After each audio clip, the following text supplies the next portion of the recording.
محمد بيحب وطنه، وإذا كان حب الوطن هو الإعدام فكلياتنا بنحب الوطن.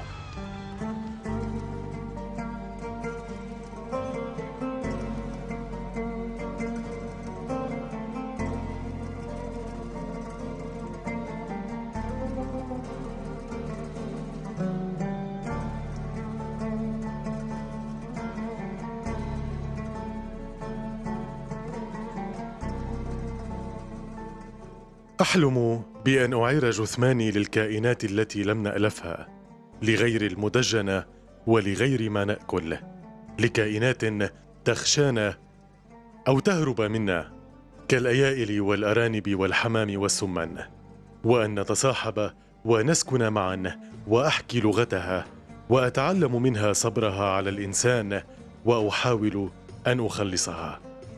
لم يعد أمامنا ثورات جديدة إلا مع الكائنات التي لا تعرف.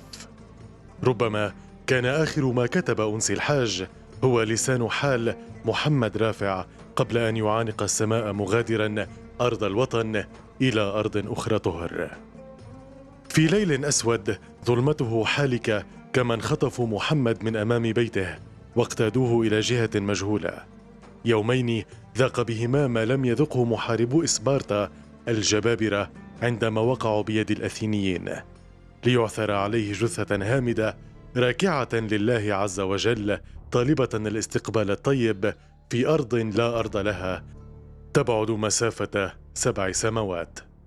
مجموعة إرهابية مسلحة تحت مسمى لواء أحفاد الصديق تغتال الفنان العربي السوري الفلسطيني الشاب محمد رافع نجل الفنان المعروف أحمد رافع، وذلك في إطار استهداف الكوادر الوطنية المبدعة التي عبرت عن مواقفها المبدئية ضد الحرب التي تتعرض لها سوريا ورفضها الأعمال الإجرامية بحق الشعب السوري.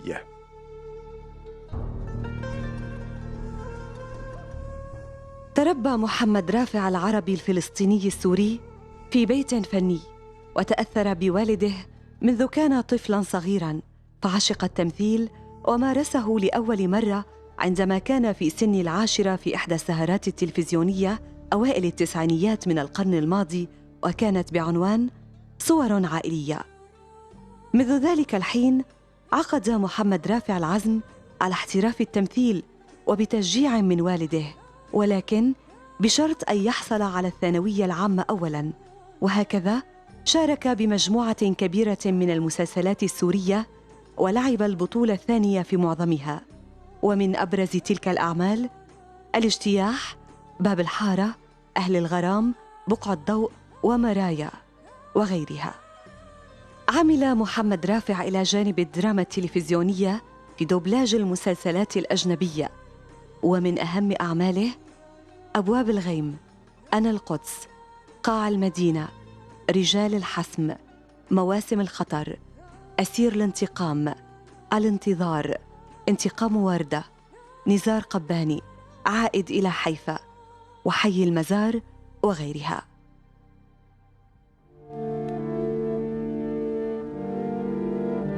وحبيبي أي حال أنت فيه، يا حبيبي أي ذنب حمل العدل بنيه، فأذاقوك جراحا ليس فيها من شفاء. لسان حال قلب والد الشهيد الفنان أحمد رافع، الذي غطى غصته بقوة الأب الصامد، والذي تشرف بأن يكون واحدا من الآباء السوريين الذين قدموا قوافل الشهداء دفاعا عن سوريا وكرامتها وعزتها. محمد بيحب وطنه، وإذا كان حب الوطن هو الإعدام فكلياتنا بنحب الوطن. إذا كان حب الوطن هو الحكم من بعض الناس علينا بالإعدام فنحن كلياتنا بنحب الوطن. بنتمنى من الناس المحبين لهالوطن خلونا نساعد مع بعض لحتى نشيل الحقد من قلوب الآخرين. يا رب تنجلى قلوبنا وتصير كلها قلوب بيضاء لحب هذا الوطن وحب بعضنا. اليد التي اغتالت محمد بقول له ارجع إلى الله سبحانه وتعالى، ما بقدر أقول لك أكثر من هيك. يا رب تراجع نفسك. محمد أخطأت بحقه لأنه محمد مواطن كويس، ومحمد محب للجميع، ومحمد فنان بيحبوه كل الناس وبريدوه كل الناس، بس أنت كنت كرهانه وحاقد عليه، قتلت محمد. الله يسامحك. يا أبر جينا للشهيد نودعه، يا أبر شوف الناس كيف تجمعوا، يا أبر جينا اليوم نزفلك شهيد أخذ بقلبه محبة بلاده معه. لا إله إلا الله، لا إله إلا الله، لا إله إلا الله. عريس عريس عريس عريس ابننا عريس. حبيبي يا أمين، عريس اليوم أنت بجنات الخلد. مو نحن نقول الله، هو ربنا اللي بيقول هالشيء. الله يرضى عليه كيف ما دار وشه هو وكل واحد من أمثاله، والله يهديهم. الحمد لله رب العالمين، الله طعمني أخ شهيد وبرفع راسي فيه، والحمد لله رافع راس سوريا بإذن الله، بإذن الله، بإذن الله. الله يرحمه والله يا ربي ينتقم منهم كلياتهم، الله يرحمه ما فيني أقول غير هيك. رغم الحزن، رغم الزعل، رغم الأسى، رغم الجروح القاسية اللي ما بتنتسى، منقول الله لسوريا يحرسها، وهيدا الثمن مكتوب إلنا ندفعه.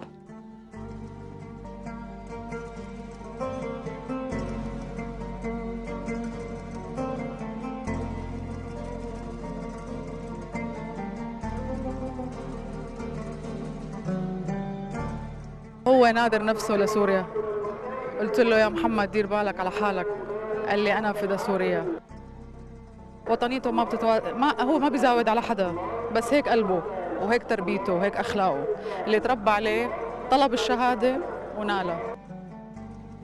أول شيء بدي بارك لأهل محمد صديقي وصديق المسيرات وصديق الاعتصامات وصديق البطولات اللي صارت بهالبلد وصديق الدفاع عن هالبلد، بارك له الشهادة ووجه له رسالة لأستاذ أحمد، قل له كلياتنا محمد رافع، لا تفكر إنه عندك محمد رافع واحد، عندك مليون محمد رافع. محمد رافع هو شهيد الوطن وشهيد القومية، لأنه هو صديقنا وأخونا وحبيبنا، هو قومي من الداخل من بيت قومي، وهذا الشهيد لازم نحن نزفه بأحلى عرس وبأحلى كلمة. راية السوداء الحزين خيمت فوق المدينة، نار حزنك ما طفى، بحر طوفان سفيني.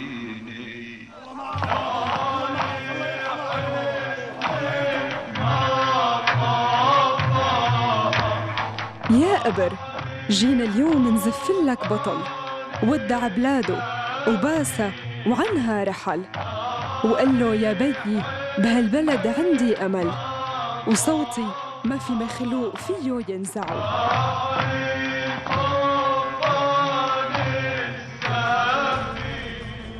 محمد عريس الوطن، مو عريس فلسطين، عريس سوريا، عريسنا كلنا، بدي زلغط له.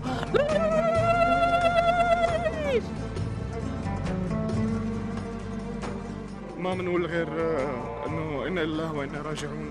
الله يرحم ترابك يا محمد رافع.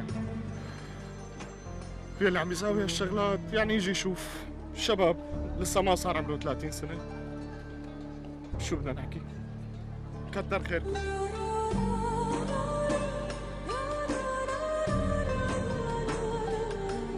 نحن جايين اليوم لحتى نزف العريس الغالي، الأخ، الصديق، الرجال. الساحات فقدت رجال بكل معنى الكلمة، كان يوقف معنا بكل الساحات، كان يساندنا، كان محمد دفع معنوي، كان طول الوقت مبسوط، كان طول الوقت متفائل بالنصر، بحياته ما عرف الهزيمة.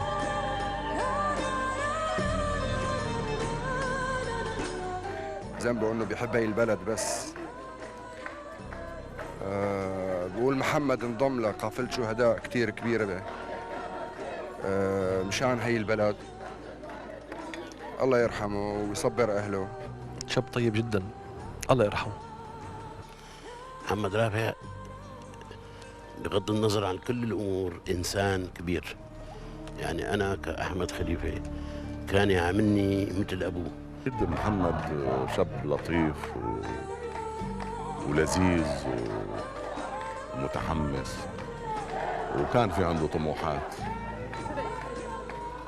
زميل محمد بن أحمد رافع كان إنسان شاب مندفع نشيط جدا. يا علمنا وملبي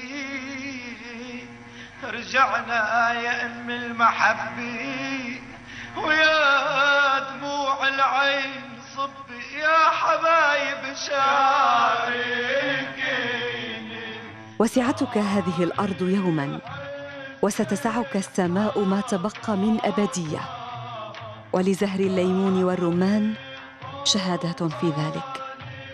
محمد رافع، تحية لروحك الطيبة التي ما فارقت الأرض إلا بعد أن حضرت جنازتها.